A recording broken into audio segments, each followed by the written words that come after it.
भी डेविड धवन की पिक्चर थी और दोनों की देख रहे हैं आप कितनी सिमिलर लाइन है। रीमेक नहीं है गाइस, ये है कॉपी। रीमेक में आपको क्या होता है, रीमेक राइट्स खरीदने पड़ते हैं। ख्याल फिल्म और फिल्मी न्यूज को लेकर मैं आपके सामने हूं। मैं बात कर रहा हूं कॉपी बॉलीवुड हॉलीवुड की। आपने ये कॉन्सेप्ट बहुत सुना होगा, पर क्या आपने ये सुना है कि कॉन्सेप्ट भी कॉपी हो जाता है? मतलब अगर सिर्फ एक छोटा कॉन्सेप्ट बन गया हॉलीवुड में, वो पूरा पूरा बॉलीवुड में एक मूवी बन जाती है। क्या आपने इसके बारे में सुना है? नहीं सुना होगा तो मैं आपको बता देता हूँ ऐसी 5 मूवीज के बारे में जो डिट्टो कॉपी है कॉन्सेप्ट को लेकर और पूरी मूवी को लेकर। सिर्फ कभी कभी तो कॉन्सेप्ट को लेकर हम पूरी मूवी बना देते हैं।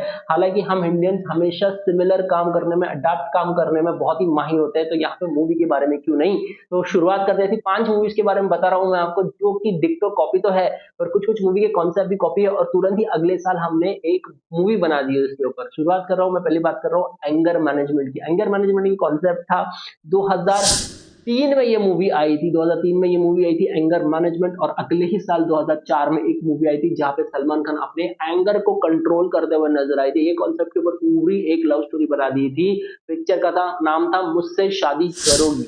मुझसे शादी करोगी, ये पूरी पिक्चर एंगर मैनेजमेंट पे थी और ये पूरा कॉन्सेप्ट था, ओरिजिनल कॉन्सेप्ट था एक मूवी का जिसका नाम था एंगर मैनेजमेंट। उसके अलावा एक और पिक्चर आई थी जिसका नाम आपने सुना ही होगा, बहुत ही हिट पिक्चर थी, मिसेस डाउटफायर। मिसेस डाउटफायर ये एक ऐसी मूवी थी जहां पे एक बंदा अपने बच्चियों को मिलने के लिए एक मेड का रूप धारण कर लेता है। तो हमारे हिंदी पिक्चर में कौन सी पिक्चर आई थी बता सकते हैं आप? चाची 420, कमल हासन की पिक्चर चाची 420। अब मिसेस डाउटफायर आई थी 1993 में और चाची 420 आई थी 1998 में, जहां पे हमने इतने अच्छे से कॉपी की थी, मस्त पिक्चर हो गई थी और ये सुपर डुपर हिट हो गई थी पिक्चर उस जमाने की।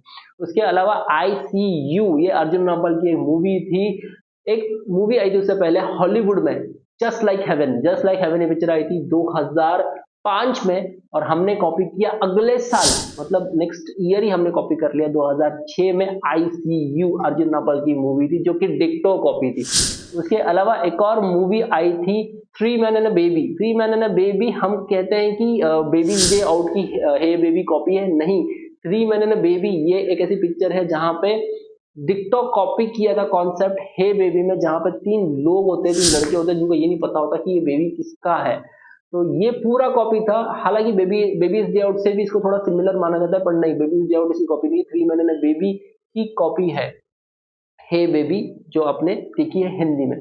उसके अलावा एक और बड़ी पिक्चर जो कि dirty rotten scoundrels. Dirty rotten scoundrels में 2 ऐसे बदमाशों की कहानी जो हिंदी में भी हमने देखी है, जहां पर डेविड धवन थे उस जमाने में कॉपी करने के लिए माहिर थे। मैं बता रहा हूँ यहाँ पे ये पिक्चर जो आई थी 1998 की थी, पुरानी पिक्चर है जहां पे डेविड धवन की आई थी रास्कल्स और उससे पहले जस्ट आई थी दीवाना मस्ताना, जहां पे 2 चोरों की कहानी आपको नजर आएगी। दीवाना मस्ताना आई थी 1997 में, रास्कल्स आई थी 2011 में। तो दोनों भी डेविड धवन की पिक्चर थी और दोनों की देख रहे हैं आप कितनी सिमिलर लाइन है, जहां पे 2 चोरों की कहानी बना दी थी कॉमेडी में। और यहाँ पे भी जो 2 चोर रहते हैं 1997 में जो आई थी दीवाना मस्ताना में, अनिल कपूर और जॉनी लीवर की जोड़ी, मतलब चोरी से जोड़ी करते हैं ये, और वो भी हिट हो गई थी कहानी। तो ऐसे बहुत सारे बॉलीवुड और हॉलीवुड के कॉन्सेप्ट कॉपी होते हैं। साउथ से भी हम कॉपी कर लेते हैं, बट बॉलीवुड उस जमाने की चलन पे था कि हाँ कॉपी कर लेते हैं कॉन्सेप्ट और फिर बनाते थे। ये रीमेक नहीं है गाइस, ये है कॉपी। रीमेक में आपको क्या होता है, रीमेक राइट्स खरीदने पड़ते हैं, ये सारी चीजें होती है,